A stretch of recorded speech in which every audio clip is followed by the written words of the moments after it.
I just want to say, those of you who don't know me, my name is Morani Archi. I'm heading the public diplomacy program at Reichman University. It's an honors program for third-year students, both international and Israeli students. We are really happy to see all of you here and to have this event. Hi, Tommy, that just joined us. Before I'll start, I want to say that in case that we have a siren or notification of sirens, we want to make sure you're all in a safe space. So if we need, we can cut this meeting short just to make sure you're all in a safe space if needed. And hopefully that won't happen and we will have all the time in the world that we need. So thanks again for coming. It's a great honor to actually have Tammy Shore with us. Tammy, which I know personally since October 7th, is doing an amazing job at the international segment of the IDF spokesperson unit. She's heading all the digital and social media products of the international segments at the IDF spokesperson unit. And I've asked her, although it's really busy days these days, as you all know, and crazy reality for Israelis, I asked her to take some time from her busy schedule and brief us on the situation about the activity they're doing. And hopefully, and you can also ask questions as you want. And at the end, we will also give you some tips from my experience, from our studies, if you want to better engage in social media and present your story and engage with your home audiences, you will be able to do that and be better equipped. So Tammy, the floor is yours, and thank you so much for taking the time. It's not obvious these days. Of course. I have to say, I agreed instantly for two reasons. First of all, because if anything Moran asks me I can do and I can help, I will always say yes. And the second thing, there's so many familiar faces, former soldiers, current friends here on the Zoom, that it's really, really nice to be able to talk to since I haven't been available for coffee meetups. So I'll start with talking about what's happening on the ground, and then we'll move into what's happening in the digital media or in the communications arena. But this is fully a conversation. This is a really, really complicated, layered topic. So if at any point someone wants to ask a question, just raise your hand and I'll be more than happy to answer. So I think we have to go back to Thursday, but actually we have to go back a few months back. The IDF spokesperson and the IDF in general have been preparing for an opportunity for an escalation, or basically the nearest point Iran can approach to the point of no return before we have to act.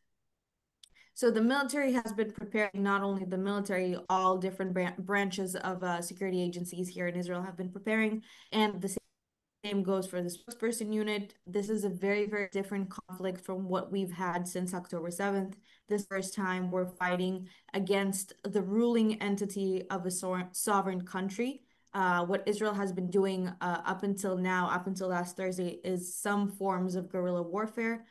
We've been fighting Hamas and Islamic Jihad in Gaza. We've been fighting Hezbollah in Lebanon. We've been fighting the Assad regime in Syria. And of course, terrorism in Judea and Samaria. And it's the first we're fighting a legitimate military, different forms of military, which we'll get to in a moment, with the Iranian regime. So what happened on Thursday is that we understood that we are at the point of no return for Iran, which basically means been operating to becoming a nuclear power, a nuclear about 2 decades now. And we've identified the fact that while they've been committed, and ever since the 2015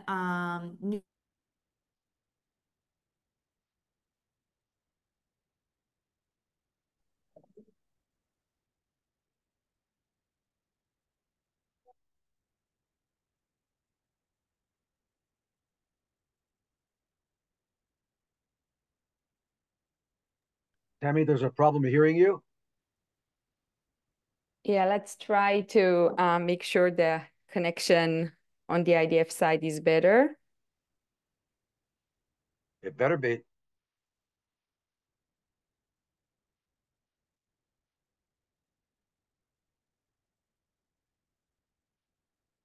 Okay, while all of you guys are waiting for Tommy, those of you who are students, I just want to tell you, you can be a little more relaxed during this Zoom conversation because you're soon going to be getting an email from the management here telling you about your exams and telling you about all the other things. And we're going to be very lenient and very flexible. And we're going to make it much easier on you because of what everybody's gone through here. So until Tommy comes back, when she does come I'm back, here. you can be a lot more relaxed during this conversation. Worry less, enjoy more. Back to Tommy. Thank you. So I'm not sure when I was cut off, so I'll just take it a few sentences back. So when we're talking about an existential threat to the state of Israel, the biggest existential threat Israel has faced in a generation, we're talking about two capabilities. We're talking about Iran's nuclear program, and we're talking about their ballistic missile program. I'll touch first about the nuclear program. Iran has been enriching uranium, has been advancing its nuclear program for about 2 decades now. They've refused to cooperate fully with the IAEA, which is the International Atomic Energy Committee or agency. They haven't been truthful with their information, and they've been advancing a secret plan for military grade nuclear weapons. This program was uncovered by Israeli intelligence in different means, both covert and open source. And we've realized that we have to act now because otherwise we'll be in a situation where Iran can have a nuclear bomb on their hands in a matter of days. And when we acted, Iran had enough enriched uranium to build 15 atomic bombs. Building an atomic bomb doesn't only take enriched uranium, it takes different, it's a core, it's a specialized core, and plastic explosives that only are used in ballistic missiles or in explosive and nuclear bombs. And they have to build the missile that can carry it. So all of these parts of the nuclear program have been advancing, have been reaching a point where in a matter of days they'll be able to have a nuclear bomb. That is one capability, and the other capability is the ballistic missile array of the Iranian regime. We've seen in two instances in the last almost 2 years where Iran has fired ballistic missiles directly from their ground at Israel. But we've also been, for those of you, I assume all of you are in Israel, and you can speak from your experience how uncomfortable it is to wake up in the middle of the night and then have classes the next morning. So what happens is that Iran smuggles different and exports different parts of their ballistic missile program to their proxies. Mainly, we've been experiencing the Houthi prospect of it in the recent months, but they've also been exporting this program, these parts, to all of their proxies in the region, whether it's Hezbollah, whether it's Qaeda Hezbollah, which is in Iraq, or different militias. And that poses an imminent threat on the security of Israeli civilians, on our ability to live here. Unfortunately, we've seen what the ballistic missile impact can cause, the damage. I hope none of you were personally affected by this, by the ongoing attacks. But if so, if you've seen photos online, most of the damage comes from not from the point of impact. It comes from the blow waves. We're talking about ballistic missiles that only their fuel chamber is 2 stories tall. They carry from anywhere between half a ton of explosives to 1.5 million tons of explosive, metric tons. Up until now, we've only seen the missiles carrying half a ton of explosives. I hope we don't see the heavier ones. So those are the two imminent threats Israel sought to eliminate. We're not talking about clear and complete annihilation of the Iranian nuclear program. We're talking about removing the imminent threat. We're talking about taking away the Iranian regime's capability to build a nuclear bomb in a matter of days. We can't say if it's pushing them back to a matter of months or a matter of years. It's the matter of days that what we're talking about. How have we been doing this? We've been attacking different parts of their nuclear program. We've struck, first of all, their leadership, their military leadership. The Iranian regime is built. They have basically 3 different armies. They have the IRGC, which is the Iranian Revolutionary Guard Corps, which is basically the oppressive part of the Iranian regime. They're entrusted with keeping the Iranian population submissive to the regime. We have the Quds forces who are exporting Iranian terrorism to their proxies, and we have the Iranian army in emergency, which basically means that Israel has one chief of staff. That chief of staff is the commander, the high commander of the army when there's peace, but also when there's war. Iran doesn't work that way. They have a chief of staff for times of peace, and they have a chief of staff for times of war. We've eliminated all of them. Just this morning, we've eliminated the person who was appointed the new chief of staff of the emergency Iranian army. So basically 4 chiefs of staff in a matter of 5 days. That was the first part we struck. The second part is the professors. We've talked about a secret plan. So yes, enriched uranium has civilian purposes, but not what these professors, what these scientists were doing. We're talking about creating plants and centrifuges who can enrich uranium to a grade that is only used in weapons, that is only used in nuclear bombs.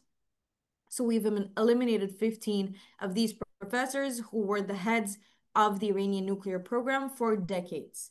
That was the second element we struck. The third element we struck is we struck those nuclear facilities.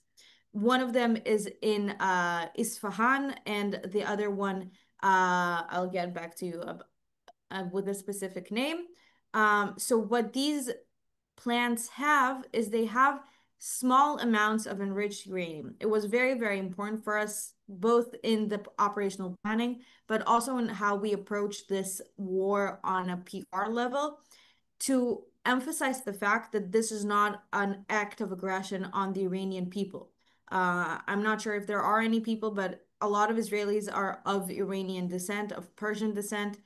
There was a time where the Iranian Republic and Israel had very friendly, warm diplomatic ties.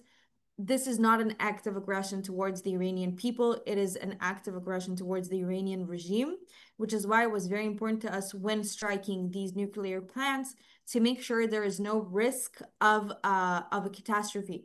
We all know the history books, we've all read them, we all saw the beautiful movies made about nuclear weapons in modern history. It was very important for us that we make sure that there is no risk of a nuclear leak, of a radiation blast that can harm civilians. And all of us, the strikes that were carried out up until now have stuck to that standard, that we are not putting civilians at risk. And that's the third element that we struck. And when it comes to the ballistic missile program, what we've done in the first day of the war, of the operation, Operation Rising Lion, by the way, I didn't say. Can you guys hear me? Great. So what we did on the first day is we struck the ballistic missiles that were stored. We knew we had intelligence, we had concrete intelligence about where these stockpiles of ballistic missiles are. And what we've been doing ever since is we've been missile hunting. What does it mean? Now we have struck every element, every part of Iran's aerial defense systems, which gives us what we call aerial supremacy, which basically means that our fighter jets, our aircraft can hover above Tehran, anywhere from Western Iran to Tehran. We have aerial supremacy over. And that allows us to have eyes on the ground. And what we do is we hunt those ballistic missiles. We try and find them when they're setting up for a next wave of launches toward Israel, and we strike them preemptively. These missiles are huge. I don't know if you've ever seen a photo. I've had the odd honor and privilege of standing next to one from the previous Iranian attacks. They are ginormous. So we do our best to locate them before they're fired at us. And the most important effort of this all has been the defensive effort. Israel has one of the most, if not the most advanced and sophisticated and holistic aerial defense array. We all know and love the Iron Dome, but the Iron Dome does not play a part in this operation, in this interception process. We have different more advanced aerial systems that have been mostly developed in cooperation and close cooperation with our American counterparts. Also taking part in the interception process are helicopters, fighter jets, and any different aircraft that we have. That's what I have about the on-the-ground military tactic process. Any questions about that, or do I move on to the really interesting part? Go for it, Tammy. Okay, wonderful. So I want to talk. I'll explain my job a little better, a little more to so you understand. What we do here, we're all in the IDF's international media branch, and all of the officers here, all of the soldiers serve a different purpose. My department is in charge of the social media part of things, which basically means we run all of the social media assets of the military for the international media. I know there's a lot of people here in participant in that are participating who have been responsible for these platforms. So I hope you can verify what I'm saying. So what it means is that we have to take a situation that is very difficult to comprehend. We don't talk about nuclear bombs or nuclear weapons in an easy, digestible manner because it's not a matter we discuss. It's not a matter that is a pressing issue on our daily security, especially not in the international media. So our challenge coming into this was, how do we take a threat that we can't really understand, because I'm a spokesperson. I'm not a engineer. I'm not a ballistic expert, although my Russian father would love me to be. I'm simply not. Um, so it was a very big challenge in the preparation steps because you can't make a mistake. You can't say something that seems logical to you, but is not grounded in reality. And then you just don't look like you know what you're doing. Means the IDF, because everything we post, everything we say is immediately attributed to the IDF and not to Captain Tammy, who just might not have listened in her physics class. Um, so that was the first challenge. How do we research? How do we understand what a nuclear weapon is? What is the threat? What is the immediate threat we're talking about? Because a lot of the things we can't say. A lot of the things come from intelligence sources that are on the ground, intelligence sources that we can't risk blowing their cover. So a lot of the things we do in the preparation step is very vague. We start talking about how much of a global threat Iran is, how this war that has been ongoing for over 620 days has been started by the puppeteer, the master of the Axis, Iran. How Iran trains and funds different terrorist organizations around the world. How do they benefit from a destabilized America? How do they benefit from torn apart Europe? We start talking about it in very vague tones. And then when everything starts, we try and understand what is the sentiment on the ground. What are people freaking about over? Are they freaking about because they think this is going to drag the world into World War III? Are they freaking out because you have videos of massive explosions that don't look like a regular explosion or what we're used to when we talk about conventional means of war? And then you start adapting your content both in the traditional media and in the social media. It was very important for us to frame this as an Israeli attack. This is a white and blue military operation. We're not dependent on anyone. We do not seek anyone's approval, and we don't expect anyone to come for our rescue. It was very important for us not to make anyone feel pressured, not to make this anyone else's war. When I say not anybody else's war, we mean in the tactical perspective, but from the spokesperson perspective, from the sentiment of the world, we needed to make the world understand that this is a global war, that Israel is fighting this war for the better of the future, for the better of the world. And if we don't succeed in our battle, then the citizens of the global world won't have it tomorrow because Israel simply won't be here to help them. So that was a narrative that was very important for us to kind of get into the brains of young people around the world.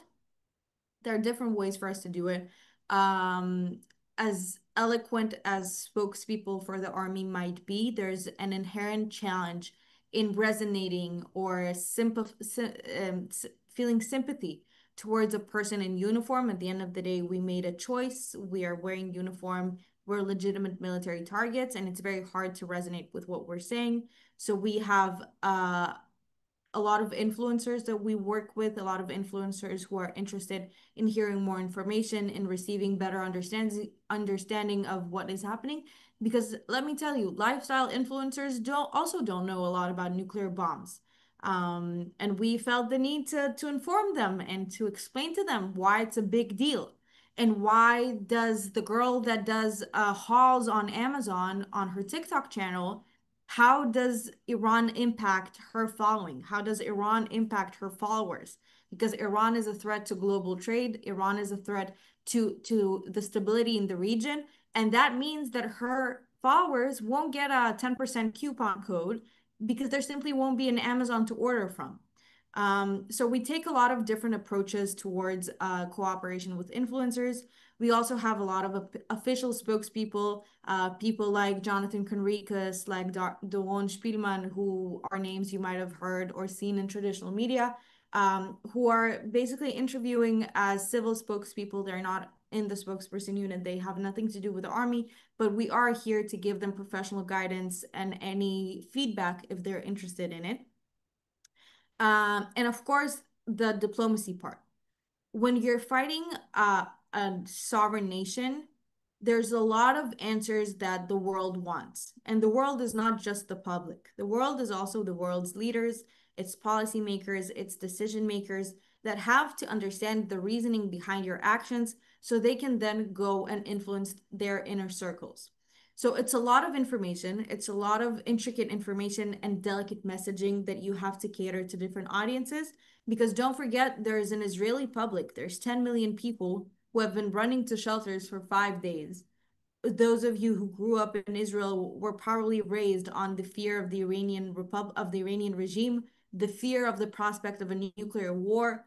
There is a nation that needs reassuring, that doesn't want to amplify its pain, but you also have goals to meet in the international media. You need people to sympathize with you. You need people to understand that Iran is not targeting the Kiryat or Glilo. They're targeting, I was just in Ben Yehuda, they're targeting civilian homes, civilian neighborhoods, and the people that are impacted most are small business owners, are civilians, are families.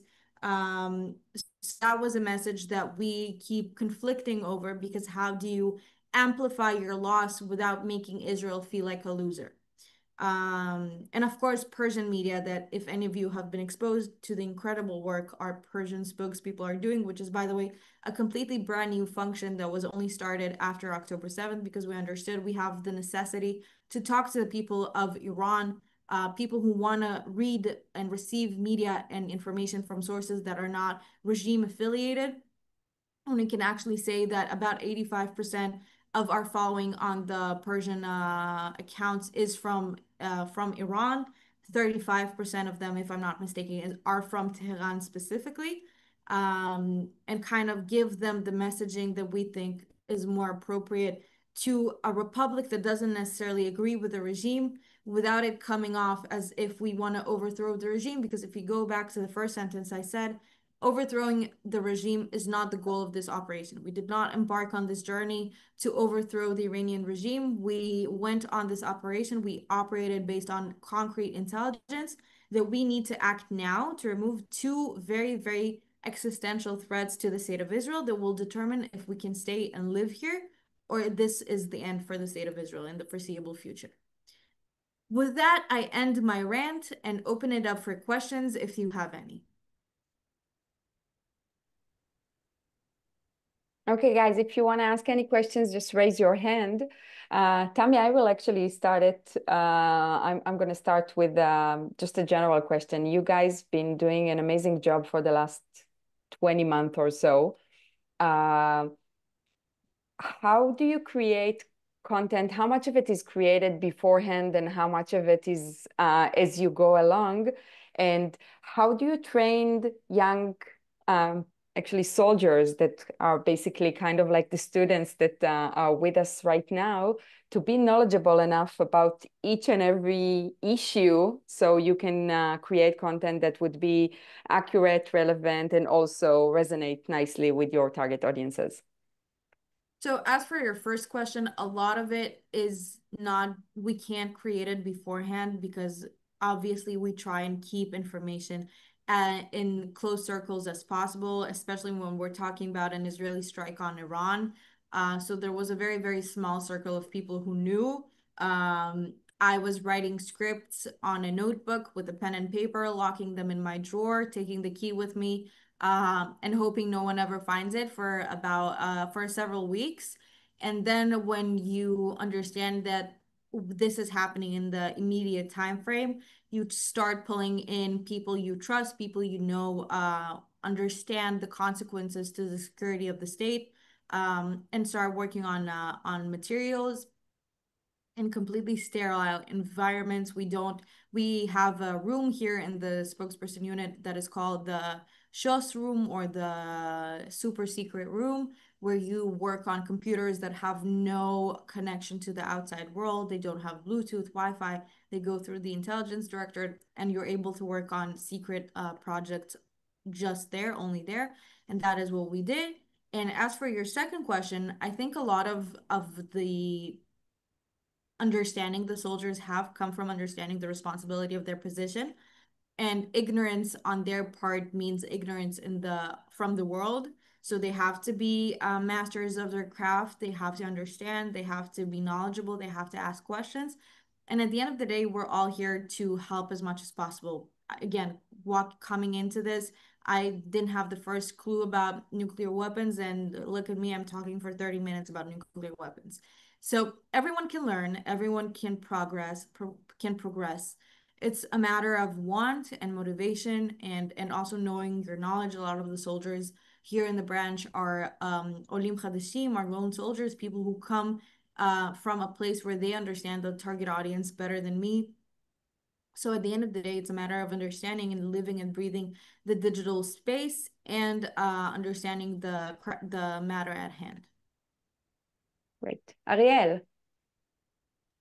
Hi, I was just wondering if there's any talks of an estimate of how long this is going to be, or if the IDF's any closer to what it wants to accomplish. Like if there's just some kind of time frame to this. Thank you, Ariel. It's nice to see you or hear you again too. Ariel was actually my soldier. No, we can say that we are definitely closer to the goals of the operation when we first started it. I can also share that we've eliminated a third of Iran's ballistic missile launchers, which is certainly less than what they had to start with, but it's still not at 100%. I can also say that we haven't struck all nuclear facilities the Iranian regime has. So we're taking it slowly, but certainly we're much closer to removing the immediate threat than what we were 5 days ago. It's also important to note no one in the region, at least on our side, wants this to turn into an actual World War III or to a wider escalation. Because once again, we just have two very tactical goals, and the moment we reach them, we are ready to end this. So we are certainly not there yet, but we're moving forward. Ted. Great, and thank you, Tammy, for everything that you and your team that for everything you do for the state of Israel. I'm sure it's very much appreciated. So my question for you is, so how do you feel about what's going on? Like how's your team feeling these days, you and your team together? Is upset, optimistic? How do they feel? So it's a really, really important question. A lot of being a team lead means checking in with your people, making sure they have everything they need, making sure they feel heard. This place works in a 24-hour manning. We're manning the stations 24 hours a day, which means you have soldiers who don't see the light of day only when they see daylight only when they come back home after a 12-hour shift.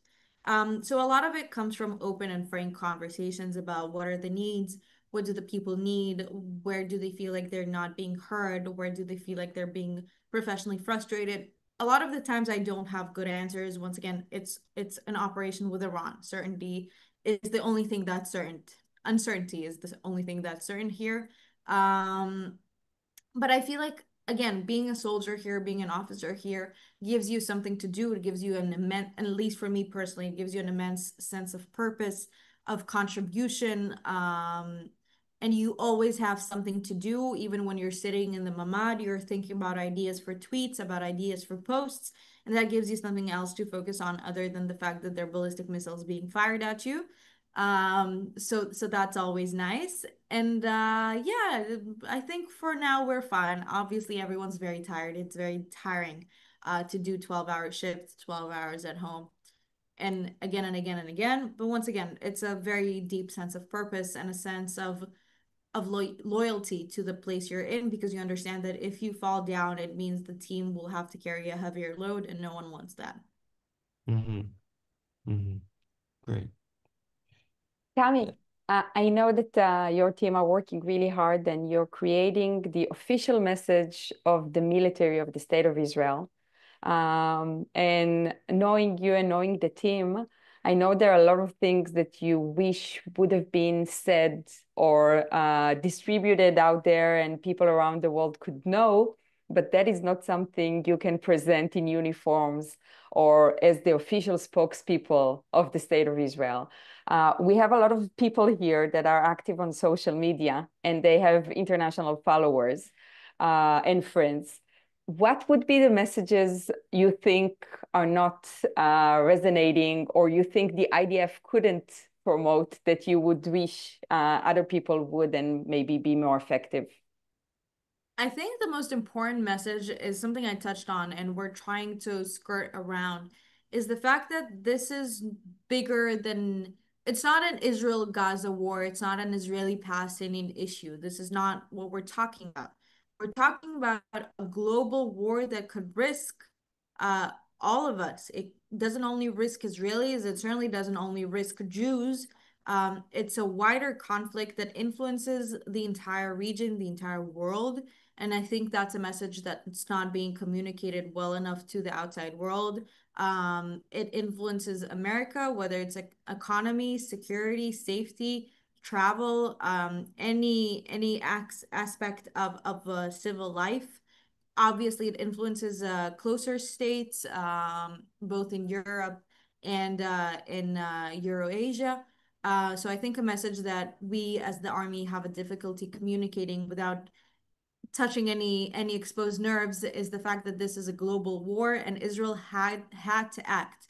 But the fact that Israel had to act because we're the closest point of impact doesn't mean that there aren't any other points of impact. And if we don't stop Iran, it'll be Israel today, but it'll be your country tomorrow. So I think that's a message we would all very much appreciate sharing. And as conflicting as it may be, I think sharing your experiences, what you're seeing, what you're feeling, if you're in a bomb shelter at 4:30 a.m. and you feel scared, you feel alone, you feel like the world's going to end, share that with your friends, share that with people that are around the world, because I think that's an aspect that's not being talked about. Yes, we have great aerial defense, but at the end of the day, it's a very tough situation. It's a very scary situation. Having your apartment being at the range of impact, having to run to a mamad shchunati, anything like that, share that. If you have international following, if you have friends from other countries, share what you're going through, because I think people don't understand what it means to have 90 seconds to run from a ballistic missile. Okay, any other questions, guys? I actually want to continue where Tami just ended. We see that I've been studying media and conflicts and the impact of messages and on social media for many years now. And we know that the authentic message works best. And we know that if you'll share your story, And if you'll share your experiences, that would be the most effective way to communicate and have people actually engage with you and empathize with our story. Tammy, I see that you need to go, so I'm going to let you go. And thank you so much for taking the time. We truly appreciate it. And stay safe. Thank you very much. Thank you. I hope you learned something, and if not, then it was very nice talking to you either way. Thank you. So I'll Goodbye. continue. All of you that have your friends and want to communicate, you don't have to communicate your messages and you don't have to communicate your reality, but that's a great opportunity if you want to. Exposing the vulnerability of Israelis, exposing our sides of the story, sharing your experiences from running to the shelter, from seeing reality as you actually experience it, would be the most effective way of communicating, of affecting and making an impact in this complicated reality. So don't be afraid to communicate yourselves and your messages. And as Tammy said, you're running to the shelter. You can create a video in the shelter sharing your feelings. That's super authentic. That's something people can relate to. I hope that you found Tammy's briefing engaging and you got some more understanding of the situation and maybe some tools. Jonathan, do you want to end? Yeah, I'll summarize. Great. Okay. Basically, I think you all have to take a look at what's happening right now in a very, very wide context. Okay, in the context of world and Jewish history. Okay, what's happening actually right now with this attack on Iran is no less basically than apocalyptic. Okay, because we've been suffering here from Hamas, from Hezbollah, from the Syrians, from terrorist groups that come out of Iraq, from the Houthis, and from all of the proxies of Iran here for the past decades.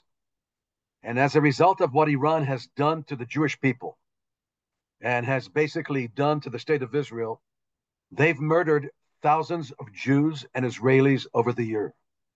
They murdered hundreds of Jews in Latin America when they bombed the Israeli embassy in Latin America and when they bombed the Jewish community in Latin America.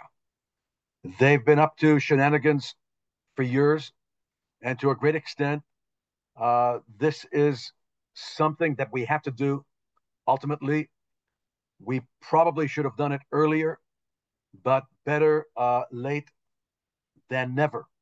The other thing that I would like to mention here is the one thing that I would like you all to emphasize as much as each of you can, especially as students in the Rafael Recanati International School, and not only particularly for the state of Israel, is that I would like you to broadcast resilience. Okay, when I see many of these inhabitants of destroyed apartment buildings coming out with their goods, I'm listening on Israeli TV to dozens of these people who are saying, we're just happy to be alive. We're happy to, we don't, even though our apartment building was destroyed, we understand the sacrifice, and they're being resilient about this, and they're being understanding about this. And even some of the families who suffered casualties here, casualties as far as human beings are concerned, even they are talking in this resilient fashion. And for you as students, whenever you feel like it, you could be in front of the dorms, you could be somewhere in Tel Aviv, you could just say, here we are in Israel. And remember, many of your parents are freaking out. Many of your relatives overseas are freaking out. They think things are a lot worse here than they really are. We see this disinformation coming out of Iran, where they've done AI, which shows that Ben Gurion Airport is in flames, okay, or that Tel Aviv is in flames, and they've produced all of this AI, and it goes on the Instagram, and it goes on the social media. I think you, as individuals, You're just a bunch of honest people. You're a bunch of youngsters who you tell it like it is. And I think it's really important for you to broadcast your feelings wherever you happen to be. If you're doing Tai Chi or yoga in front of the dorms, which Sylvia organized, great. You can do it out of there. You can even make a joke out of it. You can say, the Iranians think that they have the best of us, but here we are doing yoga, and we're resilient, and we're patriotic, and we believe in what this country is doing because basically the country had to do it. And the other thing that I would also be wary of, I wouldn't necessarily post on social media that it's really important that the United States comes into this and this kind of stuff. I think what's really important to post on social media is more or less what Winston Churchill said between 1939 and 1945, when the British pilots of the Royal Air Force were just a minority of people defending London from the Blitz, and basically said, we owe so much to so few, okay, who are flying those airplanes, who are on the ground. And I've got to tell you, without going into too much detail, that I personally know some of those people because some of those people study at Reichman University.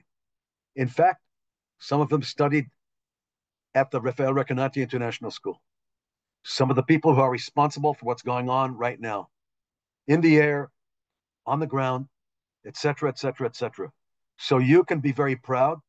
This doesn't mean that you don't have to be scared. Everyone is entitled to be scared. Some of you are 18 and 19 years old. You're far away from your parents. For some of you, it's even your first time away from home. Okay? And it's fine to express your feelings. But at the same time, when the war broke out on October 7th, a vast majority of the students in the international school stayed in the country, and a vast majority did not leave. And believe me, like it was said before, you can take some great photos inside the safe room. You can be raising a toast of wine, okay, and saying l'chaim to the Israeli Air Force pilots, to the women and the men, okay, who are flying those F-35s, okay. And I think it's a good time to be patriotic. And I think that deep inside the Judeo-Christian ethic of most Western countries is that they really do deep inside understand what's going on. I mean, the president of France has all of these interests in Iran, okay? Uh, will he import gas from them, not import gas from them? All of these economic things, okay? But deep inside, Macron knows the truth, okay? He knows the truth, okay? He's not really interested in hanging gay people in Iran, okay? He's not interested that women in Iran should be stoned to death, okay, for what they would call adultery, okay? They know the truth, okay? They do know the truth, okay? And the truth basically is what we're doing right now in Iran. And it's really on behalf of the world. And Jonathan, if I can just put in another word, I know that especially you guys that are living on social media and are surrounded by the less favorable sentiment towards Israel. It's really important for you to know that our studies show that the average American is still pro-Israeli. And most people around the world are with us, and the people that understand the shared values and the people that understand the complex reality know that we are on the just side. So I know that on social media, it feels like we are outnumbered, but social media doesn't reflect on reality. It has some impact on reality, but it's not a reflection of reality. So you should know that we're getting much more support than we think and feel. I totally agree with you. And when you've got queers for Palestine, okay, queers for Palestine, okay, on American campuses, trans for Palestine, queers for Palestine. If they only knew that if they held their annual convention in Tehran or in Ramallah, okay, those people would only need a one-way ticket. Okay, they wouldn't need a round-trip ticket because they would find their demise, okay, in Tehran, or they would find their demise in Ramallah. And look what happened to these good Samaritans who wanted to come into Gaza and went through Egypt just now. Okay, they received not the homecoming from the Egyptian police that they thought they were going to receive. In fact, some of them got beaten up, and some of them were deprived of water and food. Okay, so they don't really understand the Middle East, and I think another aspect of all of this, if it ever comes up on social media, is the fact that Qatar invested $7 billion, $7 billion in this whole narrative, creating this whole narrative that Hamas is right, that Hezbollah is right, etc., etc., etc. And they managed to convince a lot of the professors on American campuses. I agree with Moran, and it's based on scientific evidence, that if you were to ask the average Christian in France, the average Christian in Germany, okay, if they would be willing to be deprived of their beer or their wine because Sharia law might reign on those places, or the very aggressive attitude of some of those people who moved to Europe and are trying to move the goalposts, or the north of England, which doesn't look like the north of England anymore, and things like this.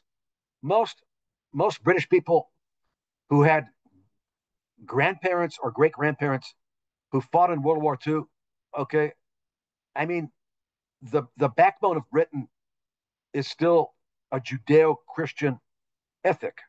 And I think that by merely broadcasting the fact, words like freedom and words like democracy and words such as egalitarianism, and especially egalitarianism for the gay community, okay, or for the trans community, where basically we had to cancel the gay parade because the gay parade was supposed to happen on the first day of this war.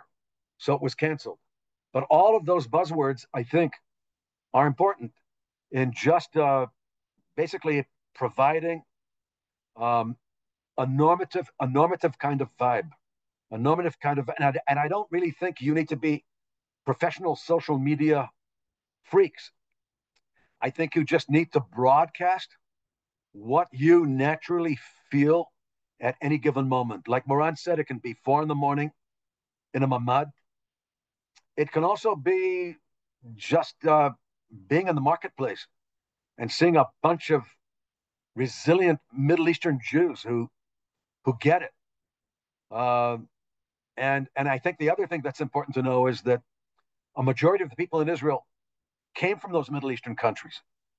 They know what went on there, especially the Persian community that lives in Israel, okay, and the Iraqi community that lives in Israel, and the Egyptian community that lives in Israel. These people today are all lawyers and accountants and professors like Moran Yarchi, and others who come from that background. I think this, by the way, is a great time to delve into the history of the Jews who came to this country from Middle Eastern countries and came to this country from Iran. I think we have to do, by the way, another tour in the International School of the Babylonian Jewish Museum in Or Yehuda. I think we have to do this again, and we have to get more people there. And I'll make sure that the RRIS pays for the free meal in the Iraqi restaurant in Or Yehuda after we visit there. And then I want to just go on to some other things here, which are a little more mundane. One is we are getting some pressure from some parents who are feeling very, very uptight, and we can understand that because what your parents see from so many miles away looks a heck of a lot more uptight than is actually happening here. So do me a huge favor. Just send a WhatsApp to each of your parents when you can and tell them that things are fine. Don't exaggerate. I mean, don't tell them that you're surfing on the beach and you don't believe that you should go to the safe room, okay? But but I'm just saying that it's a good idea to broadcast your hugs and love and make them understand that if you need anything from the staff of the Rafael Recanati International School, we're there for you. We've got members of staff here who are willing to line the barbed wire for you. And they do it. By the way, we have one young woman whose apartment was destroyed in Tel Aviv, I have to tell you, and we're in contact with her. She's living right now in the Leonardo da Vinci Hotel. She happens to come originally from Russia. She told us that if this would have happened to her in Russia, she never would have received 1% of the tender loving care that she's receiving from us right now. Okay. And that's basically what it's all about. We're very fortunate in the Rafael Recanati International School that nobody's been hurt. Okay. And and that basically, even though some of you have some trauma, you're always able to pick up the phone to Sylvia and her team, okay, and speak to them or all the other team. We have a more older team here of people who already have older kids and they've got grandchildren themselves, and they can also service people to help calm you down. We've got members of staff like that. The other thing that I wanted to share with you is that over the last few minutes, an email was sent out to all of the university, basically, which basically says that we're recommending to the professors and to the deans that the exams should be written exams from home, papers, or Zoom, and that we've taken a very lenient stance of Beit Hillel as opposed to Beit Shammai with regards to what's going on, because we totally understand what's going on. So all of those people who are uptight about wanting to leave or come back or wherever you happen to be, okay, I think that takes a lot of pressure off of you. And I think I recommend to you to continue attending your Zoom classes, even though we know it's very difficult for you to uh, to concentrate on those Zoom classes because a lot of us are deprived from sleep. The good thing is that everybody on this phone call, with the exception of Moran, okay, has been deprived from the same amount of sleep due to the systematic situation. Because Moran is in the United States right now, right? Okay, but I Yeah, think Moran was. I can tell you I'm also sleep deprived because even at night I keep on receiving the home from command notification and checking up on my children. I'm positive that Moran is deprived of sleep, in spite of the fact that the Minister of Transportation thinks that everybody overseas is having a great time. Okay, but then again, she wasn't always the most politically correct or user-friendly person. I'm careful of what I'm saying because it's a Zoom call and we're sending a recording to all of the parents, but I can't help being me. Okay. And so we're going to share, we will share this recording with the parents. There were a number of parents who wanted to participate in this call, but I really thought that it should be for the students only, so they shouldn't feel constrained in any way.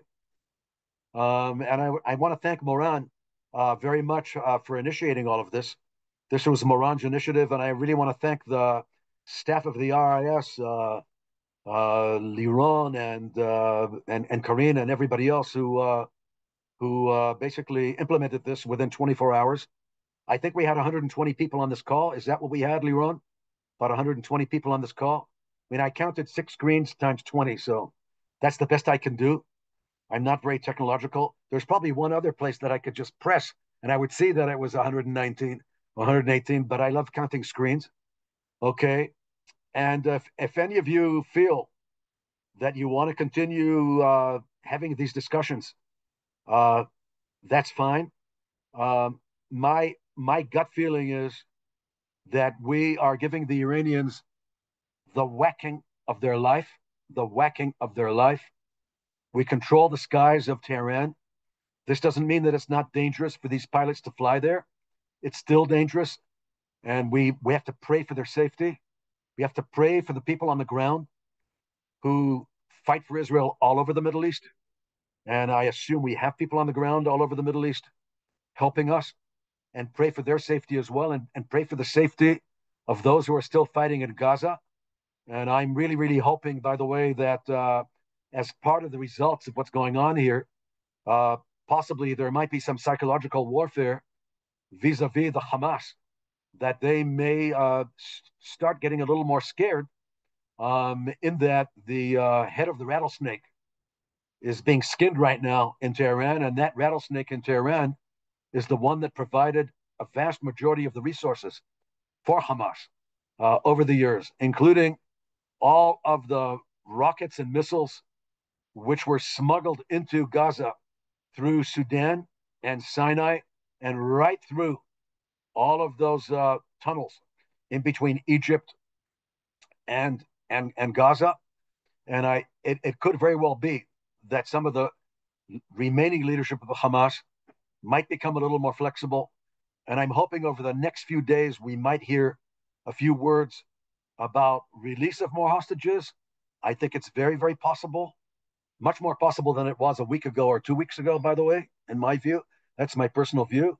And I think that we might also get back some deceased hostages because we seem to be covering a lot more ground in Gaza right now. And at the same time, we're losing soldiers in Gaza as we speak, and we need to pray for their safety. We really need to pray for their safety. So I want to thank each and every one of you for being on this call.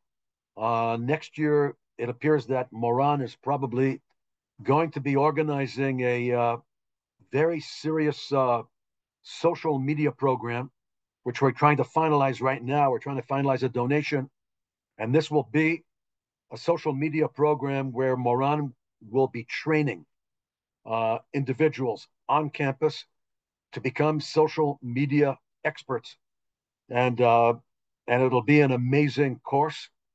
And Moran, I hope you're finalizing things with this interesting fellow that we're working with. Okay, and I know you'll finalize it, even if he doesn't come on time to meetings. Okay, so Moran, do us a huge favor. Where are you right now, Moran? I'm I'm actually in Seattle. I was at the International Communication Association conference in Denver, which ended yesterday. And like many other scholars, we were stuck and weren't able to come back home. So we're just finding places to stay until the airspace is open and we can come back. So my students, I think if you can find some flights to Athens or Larnaca or even to Montenegro, that might be a good idea. You might, yeah. in fact, maybe because you live in the north, you can take an Air Haifa flight, which will take I you. thought maybe I should fly to Lebanon and then I'm closer to home, but we'll see. No, I don't think we're there yet. But you know what? We will be. We I'm will be. sure. What's happening right now for those youngsters on the call? This is unbelievable world and Jewish history. This is the same level as World War II. Okay, it's the same level. People are going to be speaking about this for many, many, many years, but it's going to last a lot less time than World War II. So thank you, everybody. Abide by the rules and regulations of Homefront Command. Moran, don't go to downtown Seattle because there's some really weird homeless people there and free Palestine weirdos who might get the best of you. So stay in normal places in Seattle. All of the rest of you stay close to safety. My other hunch is that the number of missiles being fired from Iran into Israel is going to be going down, okay, as the time passes, but they're probably still saving themselves enough to have a barrage here or there, okay, to keep us guessing, and they'd like to catch us when we're not paying attention. So when only 8 missiles land in Israel, assume that there were 100 missiles that landed in Israel, and stay safe. And once more, I don't want your parents to die of being so scared and panicking. So please be in contact with them. Please help them calm down. Actually, some of the parents are less uptight than other parents, but I don't judge any parents at all, okay, for being uptight. They have a right to be uptight because of the disinformation. I mean, if I was to be watching BBC News, I would actually think that we're possibly losing this war. If I was watching BBC News, I would think we're actually losing this war. If I was watching Al Jazeera, I would think the Iranians are winning this war. Okay, so it all depends what they watch. Okay, and I can totally understand how they can get freaked out, but it's your job here to calm them down.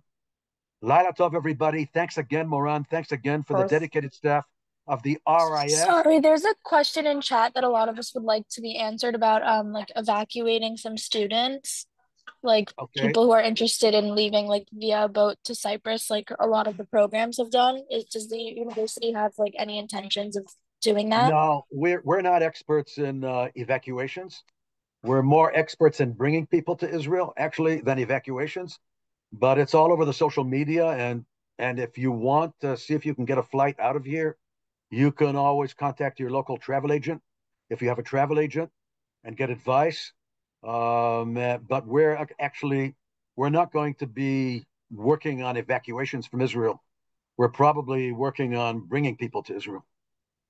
So that's our expertise is not in that direction. But I totally understand if somebody wants to leave, you can actually try and make a connection to the marina in Herzliya. I heard some yachts are traveling to Cyprus. You could do that, and those flights coming into Israel, unfortunately, right now are not taking people out of Israel. They're only bringing people into Israel. What is your citizenship? Hello, American and Israeli. I can American. say something. Can I say something about the Americans? There's a lot of American citizens. They plan American to bring American flight to evacuate people from Israel to America. So maybe there's lists to sign up to get out. So it's an option for all Americans, just so you know.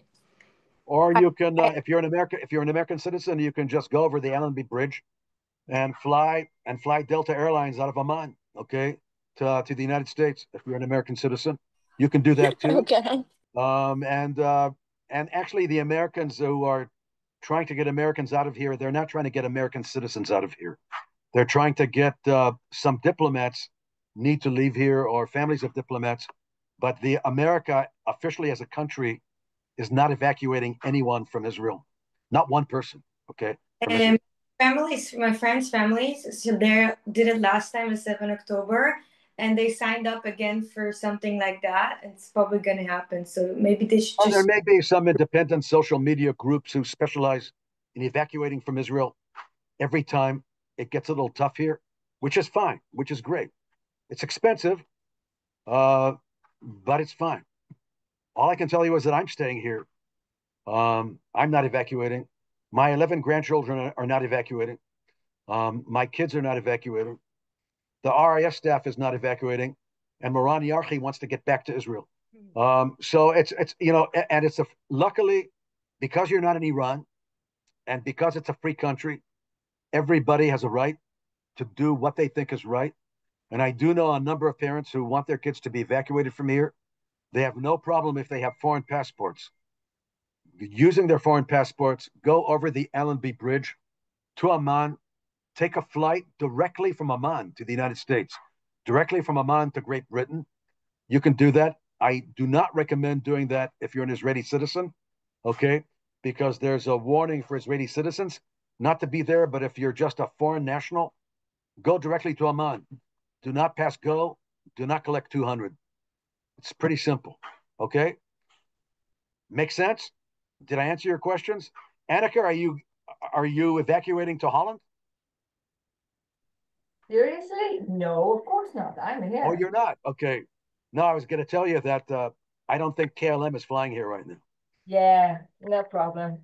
I have no intention of moving. But I think Corinne wanted to relocate back to France, but she can't do that because Air France is not flying here. Oh no, I'm finished with France. Sorry. And I think that Stephanie wanted to go back to South Africa, but actually